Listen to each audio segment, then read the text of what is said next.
하나님하고 저를 이렇게 다 같이 모여서 랩넌트 예배 드리게 하시면 감사합니다. 오늘 이 예배 시간에 우리 랩넌트들이 평생의 잡을 언약을 잡고 평생 응답을 받는 그런 예배 시간 될 수 있도록 역사해 주세요.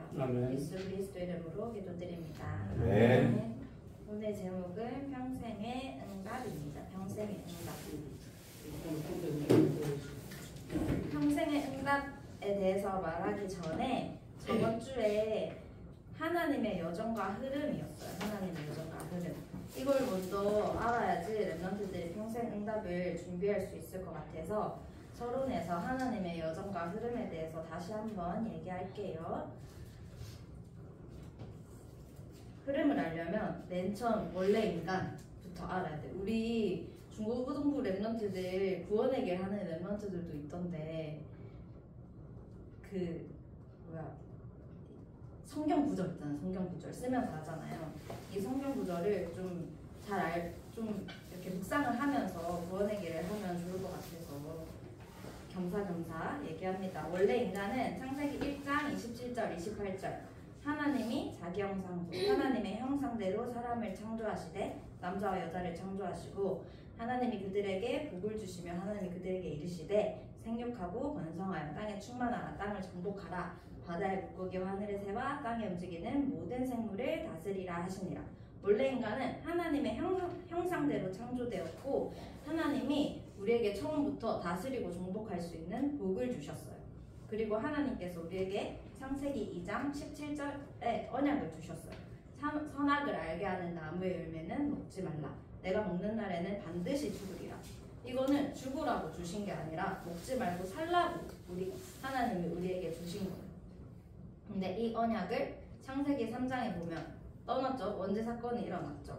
그래서 마귀에게 속아서 하나님 말씀에 불순종하는 죄를 짓게 되었고 선악과를 따먹어서 결국에는 하나님을 떠나게 됐죠. 이 원죄 사건이 있은 후로 아담과 하와뿐만 아니라 아담의 후손인 우리 모두가 태어나자마자 이 원죄를 지고 살아가게 돼요. 하나님을 떠난 상태로 태어나게 돼요. 그래서 불신자 상태에 빠져 살아가게 되는데 하나님이 이 창세기 3장 사건이 있자마자 해답을 주셨어요. 창세기 3장 15절에 여자의 후손 예수 그리스도를 보내겠다. 하나님께서 해답을 주셨어요. 그 예수 그리스도가 십자가에 못 박혀 죽으시면서 어떤 일을 하셨냐? 참 왕, 참 제사장, 참 선지자의 일을 하셨어요. 마귀에게 속았던 우리에게 마귀의 권세를 완전히 멸하시고 마귀의 머리를 박살내시는 참 왕의 일을 하셨고 죄에 묶여있던 우리를 그 죄의 문제에서 해방시켜 주셨고 하나님 떠난 우리에게 하나님 만나는 길을 열어주신 참 선지자의 일을 하셨어요. 그래서 우리는 이 예수 그리스도를 믿고 영접을 했기 때문에 구원을 받았죠. 우리는 다 하나님의 자녀예요. 그래서 하나님이 우리가 죽는 그 순간까지 평생 영원토록 우리와 함께 계세요. 그리고 여기에서 끝나는 게 아니라 하나님이 우리를 언약 전달자로 부르셨다고 했어요. 그래서 우리는 이 언약 안에만 있으면 하나님께서 100% 책임지시는 거예요. 그리고 여기에서 끝나는 게 아니라 우리 랩넌트들이 선생님한테 언약을 전달받고 강단 메시지에서 목사님한테 언약을 전달받고 우리가 언약 잡은 이 랩넌트들을 하나님께서 강대국의 성교사로 파송하신다고 하셨어요. 그래서 각 지역과 나라에 제자를 세워서 세계 복음화하게 하신다. 이렇게 말씀을 하셨거든요. 이게 하나님 여정과 흐름을 아주 간략하게 선생님이 정리를 하시는데 우리 랩넌트들은 결국에는 살리는 응답을 받은 랩넌트들이에요. 사람을 죽이는 게 아니라 사람을 복음으로 살리는 그런 랩넌트들로 하나님이 부르셨어요. 이게 우리의 평생의 응답이에요. 오늘 제목 평생의 응답이잖아요. 하나님이 우리에게 주신 평생의 응답이 사람을 살리고 세계복음을 할 수 있는 이런 응답을 주신 게 평생의 응답이에요. 본론으로 들어가서 하나님이 평생 응답을 주셨다고 했는데 이 평생 응답은 사람마다 달라요. 하나님이 주신 응답이 달라요. 하나님이 어떤 사람은 목회자로 쓰시고 어떤 사람은 문화선교사로 쓰시고 어떤 사람은 언론선교사로 쓰시고 다 다르겠죠. 만약에 다 목회자가 되면 누가 이 세상에서 또 다른 일을 해. 그래서 하나님이 우리한테 각각에게 주신 응답이 다 다른데 이 응답을 찾아야겠죠. 우리 랩넌트들이 근데 이 찾는 방법이 뭐냐? 기도예요. 기도. 그래서 1번 보면 기도의 비밀 적혀있죠. 사실 이렇게 앉아서 메시지는 누구나 들을 수 있어요. 요셉이랑 요셉 형들 생각해봐도 야곱이 요셉한테만 야 예수는 그리스도야 너 세계복음할 거야 이렇게 말하진 않았을 거 아니야. 야곱 형들도 요셉 형들도 다 앉혀서 언약을 전달했을 건데 이 언약을 잡고 기도한 사람은 요셉이었던 거예요. 그래서 우리 랩런트들도 메시지는 들을 수 있지만 중요한 거는 하나님과 나만 통하는 기도의 비밀이 있어야 되는 거예요. 그래서 성진 선생님이 그때 말했던 것처럼 우리 랩런트들이 몸부림치면서라도 나만의 기도 시스템을 만들어야 돼요. 1번 보면 3집중 돼 있죠. 3집중. 너무 많이 들어서 알고 있죠. 아침, 낮, 밤에 우리 랩런트들이 집중해서 기도하는 거예요. 이 기도 시간이 우리 랩런트들이 언약이 각인되고 뿌리 내려지고 체질되는 시간인 거예요. 아침에 준비하면서 사실 정신 없잖아요. 선생님 오늘 정신 없이 준비했는데 메시지 준비를 했잖아. 메시지 준비하면서 맞아 3집중 내가 오늘 메시지 하지 하면서 오늘 기도가 되더라고 아침에. 그래서 막 준비하면서 하나님 오늘 우리 랩런트들한테 메시지를 전달할 때 나의 말이 아니라 진짜 하나님의 음성으로 아이들한테 메시지를 하게 해주세요 하면서 막 기도하면서 왔거든요. 그렇게 아침에는 힘을 얻는 기도를 하고 낮에는 우리 랩런트들이 학교 다니고 학원 다니고 정신없이 살아가잖아요. 그 속에서 내가 보고 느끼고 들리는 거 이런 걸 다 기도로 연결하면 돼요. 그리고 밤에는 뭘 하냐? 메시지를 다시 정리하면서 하나님이 내게 주신 응답 그리고 하나님이 내게 주신 언약들을 확인하는 거예요. 이렇게 3집중 시간을 가지게 되면 2번, 3번은 3세팅, 3응답은 따라오는 결과예요. 어떤 응답이 따라오느냐? 3세팅이 플랫폼, 파수망대, 안테나잖아요. 플랫폼은 사람들이 내가 복음을 누리고 있으면 계속 기도를 누리고 있으면 알아요. 저 사람 좀 다르다. 저 사람 뭔가 가지고 있는 것 같아. 알아요. 그래서 그 사람들이 모여드는 거야. 나라는 플랫폼으로 모여들어요. 그리고 파수망대는 모여들었으니까 난 전달만 하면 되잖아요. 복음의 빛을 전달하는 거야. 그리고 그 사람들에게 각각 그 사람들에게 있는 사탄의 망대를 무너뜨릴 수 있는 힘이 있는 거야. 그게 파수망대고요. 안테나는 하나님 보좌와 소통하는 힘을 가지고 있는 거죠. 그래서 이 3세팅의 응답이 따라오고요. 3응답은 뭐냐면 문제, 갈등, 위기. 우리는 세상을 살아가기 때문에 이게 안 올 수가 없어요. 그냥 평탄한 인생을 살 수는 없어요. 근데 이 문제, 갈등, 위기가 나한테 어려움을 주시려고 주는 게 아니라 하나님이 문제 속에서는 답을 주시고 위기 속에서는 기회를 주시고 갈등 속에서는 내가 갱신할 수 있는 힘을 주시는 거예요. 그래서 우리 랩런트들이 문제, 갈등, 위기가 왔을 때 흔들리고 낙심하는 게 아니라 여기에서 하나님의 의도가 뭘까? 하나님의 계획을 볼까? 하고 기도하고 응답 받을 수 있는 게 이렇게 3집중을 하다 보면 따라오는 응답이에요. 그래서 우리 랩런트들이 매일매일 단 하루에 5분이라도 기도의 비밀을 누릴 수 있는 그런 랩런트가 됐으면 좋겠어요. 기도의 비밀을 누리다 보면 하나님께서 평생의 응답을 알게 하시는데 어떤 응답이냐? 2번 보면 성경 속에 평생의 응답을 붙잡은 자들에 대한 성경 구절이 쫙 나와요. 그래서 선생님이 다 읽어봤는데 1번 창세기 37장 1절에서 11절 오늘 읽은 본문 말씀이죠. 요거는 요셉에 대한 말이었는데 우리 선생님 이거 1번부터 7번까지 쭉 보니까 1번부터 5번까지는 이미 강단 메시지에서 다 나왔던 말씀인 거예요. 땡땡땡의 서밋스쿨 하면서 계속 나왔던 말씀이에요. 그래서 요셉은 어려서부터 아버지 야곱으로부터 언약을 전달받았죠. 선생님 아까 전에도 말했듯이 형들도 똑같이 들었어요. 근데 요셉과 형들의 차이가 뭐였냐면 1번에서 말했던 그 기도의 비밀 그게 달랐던 거예요. 그래서 요셉이 계속 기도하면서 자기한테 언약을 각인했죠. 어느 정도로 각인했냐? 자다가 꿈에 나올 만큼 각인했어요. 선생님이 요새 꿈을 정말 많이 꾸거든요. 근데 계속 쫓기는 꿈을 꾸는 거야. 사람들한테 쫓기는 꿈을. 그래서 왜 이렇게 쫓기는 꿈을 꿀까 하면서 아침에 일어나면 막 피곤하고 이런 거야. 근데 어제 메시지를 준비하고 새벽에 메시지를 준비하고 잤는데 어떤 꿈을 꿨냐면 어떤 아줌마한테 전도하는 꿈을 꿨어요. 그래서 이렇게 내가 언약을 각인하는 게 이렇게 중요하구나. 내가 무슨 생각을 하냐에 따라서 그게 기도로 나오고 그게 삶으로 연결되는구나 이런 생각을 했거든요. 그래서 우리 랩런트들이 진짜 강단 메시지에서 한 구절, 한 단어라도 잡고 그걸 계속 기도를 연결해 보세요.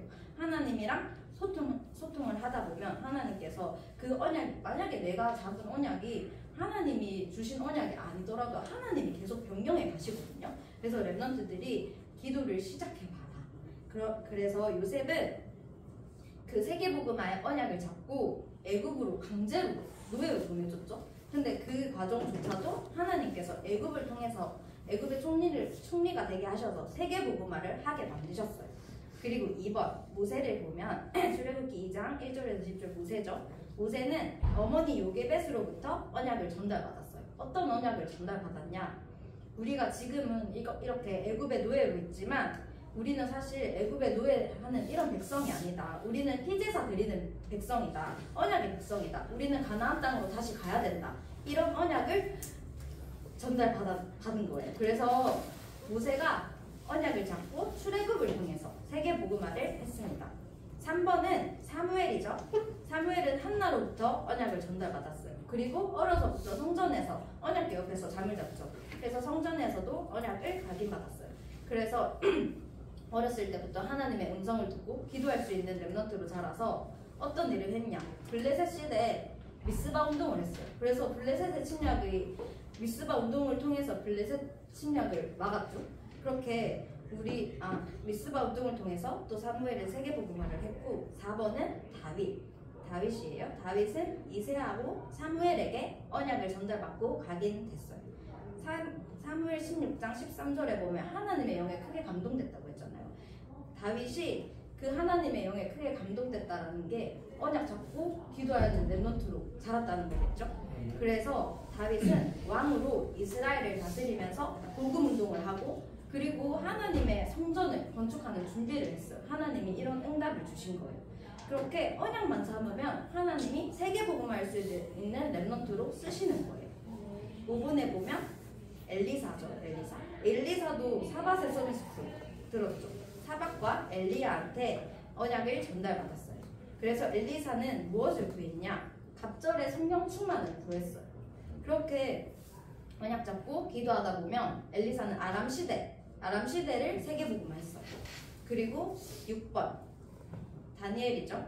다니엘은 바벨론 시대 포로로 끌려갔던 인물이잖아요. 근데 이 다니엘은 포로가 된 이유를 알았어요. 내가 왜 포로가 됐나? 우리 민족이 왜 포로가 됐나? 하나님의 언약을 놓쳐서구나. 그래서 뜻을 정했어요. 나는 우상숭배 절대 하지 않겠다. 그리고 우상숭배에 쓰였던 그 음식들을 절대 먹지 않겠다. 그렇게 해서 뜻을 정하고 언약을 붙잡고 기도했을 때 바벨론을 살릴 수 있는 하나님이 바벨론에서 백성을 구할 수 있는 그런 하나님이 응답을 주셨죠. 그리고 마지막 사도행전 1장 1절 3절 8절은 초대교회 사람들인데 초대교회 때는 핍박이 엄청 심했잖아요. 사실 이렇게 모여서 예배드리고 기도하는 것조차도 핍박할 만큼 그렇게 핍박이 심했는데 이 속에서도 이 초대교회 사람들은 사도행전 1장 3장 8절 1장 1절 3절 8절 예수 그리스도 하나님 나라 성령 충만함 이 언약이잖아요. 이 언약을 잡고 오로지 기도하면서 이 핍박 속에서 로마 복음화를 했어요. 그렇게 하나님께서는 어떤 상황과 어떤 환경 속에서도 언약 잡고 기도하고 있는 사람들을 쓰셔서 세계복음화하게 하시는 거예요. 그래서 이 랩런트들을 보면서 우리 랩런트들이 생각해야 될 거는 이 7 랩런트들이 어떻게 했냐면 자기 시대에 하나님이 쓰시는 키포인트를 잡았어요. 그래서 우리 랩런트들이 하나님이 나한테 가장 원하시는 현장이 어딜까? 이걸 질문하면서 강단 메시지를 들었으면 좋겠어요. 그리고 그 현장을 놓고 기도하는 게 평생의 응답인 거예요. 우리 랩런트들이 진짜 예수 그리스도의 언약을 붙잡고 하나님 이 예수 그리스도를 알게 하시면 감사합니다. 이 예수 그리스도를 전달할 현장을 내게 알게 해주세요. 하고 기도하면서 메시지를 들었으면 좋겠어요. 그리고 선생님들이 우리 랩런트들한테 계속 언약을 전달하잖아요. 이 1번부터 7번까지 계속 다른 부모나 아니면 영적인 스승을 통해서 언약을 전달받았던 것처럼 우리 렘넌트들도 계속 언약을 전달받고 있는데 이 시간에 멍하니 있는 것이 아니라 하나님 내 평생의 기도 제목 응답 붙잡게 해주세요. 기도하는 마음으로 메시지를 들었으면 좋겠어요. 그래서 우리 렘넌트들도 우리 성경의 7 렘넌트들처럼 평생의 언약을 붙잡는 그런 오늘 주일이 됐으면 좋겠고요. 마지막 3번에 오늘의 응답 이렇게 적혀있죠. 선생님 미래에 내가 세계복음화 할 거 알고 알겠어요. 근데 지금 내 상황은 그거 아닌 것 같은데요. 지금 내 상황은 하나도 변한 게 없어요. 언약 잡았는데도 똑같아요. 이렇게 생각할 수 있어요. 근데 오늘 속에 미래의 모든 응답이 들어가 있어요. 이게 무슨 말이에요? 라고 생각할 수 있는데 요셉을 보면 우리 요셉으로 예를 너무 많이 들잖아요. 요셉을 보면 노예로 갔지. 그리고 감옥으로 갔지. 근데 우리가 봤을 때는 노예로 팔려갔다가 그 다음 열심히 일하다가 그 감옥 갔다가 총리 됐네? 우리는 이 전체적인 흐름을 보지만 요셉은 그 하루하루를 살았을 거잖아요. 근데 그 하루하루 속에서 하나님이 주신 언약을 붙잡고 맨날 기도하면서 살았을 거예요. 그래서 우리 렘넌트들이 내 모든 오늘이 하나님이 나한테 준비하신 오늘이구나. 이걸 알고 모든 걸 살리는 도전을 시작했으면 좋겠어요. 그래서 오늘의 응답이 뭐냐? 복음, 기도, 전도의 눈으로 모든 것을 보는 거예요. 그냥 시간이 흘러가는 게 아니라 우리 렘넌트들이 영적인 눈을 뜨고 현장을 바라보는 거예요. 1번 보면 현실 적혀있잖아요. 현실은 모든 사람이 보는 거예요. 요셉이 만약에 현실만 봤다라고 하면 형들 날 왜 이렇게 괴롭히는 거지? 나 형들한테 복수할 거야. 가만 안 둘 거야. 이렇게만 생각했을 수 있겠죠? 근데 요셉은 사실을 봤어요. 사실이 뭐냐? 근데 모든 사람들이 자신의 틀린 선입견이나 상처 등으로 이 사실을 못 봐요. 근데 요셉은 봤어요. 어떻게 봤냐? 형들이 이렇게 할 수밖에 없는 이유를 본 거야. 나는 엄마가 일찍 돌아가셔가지고 아빠가 나를 어렸을 때부터 엄청 사랑해주고 나를 좀 편했지. 그러면 형들 눈에 좀 나쁘게 보일 수밖에 없겠다. 형들이 날 미워할 수밖에 없겠다. 그럼 나는 어떻게 해야 될까? 이 사실을 본 거예요. 그리고 진실을 봤죠. 어떤 진실이냐? 그러면 내가 힘든 거를 아빠한테 가가지고 일러봤자 이거 되겠나? 내가 얘기할 거는 하나님밖에 없겠구나. 하나님한테 기도해야겠다. 이 진실을 봤겠죠. 그리고 하나님께 기도하면서 하나님의 의도와 하나님의 계획을 계속 물어봤겠죠. 하나님 나를 어떻게 쓰실 건가요? 이 상황에서 내가 어떻게 해야 되나요? 하면서 계속 기도를 하면서 진실을 받겠죠. 근데 가장 중요한 건 뭐냐? 영적 사실을 봐야 되는 거예요. 요셉도 영적 사실을 보고 하나님이 나를 세계복음화하게 하려고 하시는구나. 이 영적 사실을 본 거예요. 우리 렘넌트들 영적 사실에 대한 얘기를 정말 많이 하죠. 우리 렘넌트들도 현장에서 우리 교회 왜 이래? 우리 집은 왜 이래? 학교에서 애들은 왜 이래? 우리 나라는 왜 이래? 그냥 이렇게 생각하는 거야 아니라 여기 배후의 역사는 악한 영도 있구나. 나는 여기에 대해서 영적 싸움해야 되는구나. 어떻게 영적 싸움 하느냐? 우리 렘넌트들이 기도할 때 이 저주, 재앙이 완전히 무너진다는 사실을 알고 기도하는 거예요. 우리 렘넌트들이 영적 사실을 보는 오늘의 응답은 이 눈을 가지는 거라고 했잖아요. 내가 그냥 멍하니 있는 게 아니라 하나님 내게 영적인 눈을 뜨게 해주세요. 그래서 이 배후의 역사는 악한 영들과 영적 싸움하는 자 되게 해주세요 하고 기도하면서 오늘을 살아가야 되는 거예요. 근데 이걸 할 수 있는 방법이 뭐냐? 3집중. 선생님 1번에 얘기했던 3집중. 선생님이 8시 5분만 되면 알람이 울리거든요. 근데 그게 뭔가 일이 있어서 울리는 게 아니라 선생님이 옛날에 설정해놨다가 귀찮아가지고 계속 해지를 안 하고 있는 알람이야. 근데 8시 5분만 되면 알람이 울려요. 그래서 8시 5분 되면 알람 울릴 시간이다 하고 선생님이 먼저 기억을 하는 거야. 그래서 그런 것처럼 3집중도 우리 렘넌트들이 계속 기도하다 보면 24시간 동안 하나님의 그 나라를 누릴 수 있는 힘이 주어지는 거죠. 그래서 우리 렘넌트들이 진짜 3집중을 통해서 현장을 영적 사실로 보는 그런 눈을 가질 수 있는 그런 렘넌트들이 됐으면 좋겠어요. 그래서 3집중 꼭 도전을 했으면 좋겠습니다. 결론으로 우리 렘넌트들이 언약을 발견하는 거는 강단 속에서 언약을 발견해야 돼요. 강단이 그냥 써니스쿨 계속 들어보니까 엄마 아빠가 후대한테 복음 전달해야 되고 선생님이 후대한테 복음 전달해야 된다는 얘기 같은데 그럼 난 후대니까 아무 상관없는 것 같은데 이렇게 생각할 수도 있지만 그 메시지는 다 가은이한테 주시는 말씀이고 준이한테 주시는 말씀이고 지민이한테 주시는 말씀이고 우리 선우와 선생님들한테 주시는 말씀이란 말이에요. 그리고 자영이한테도 주시는 말씀이거든요. 그래서 나한테 주시는 말씀이라는 걸 깨닫고 하나님 내게 주시는 언약 발견하게 해주세요. 기도하면서 언약 붙잡고 3집 중에 도전하는 그런 랩런트들이 됐으면 좋겠어요. 그래서 말씀, 기도, 전도의 눈으로 현장을 보는 랩런트들이 되시기를 간절히 소망합니다. 네. 마치겠습니다.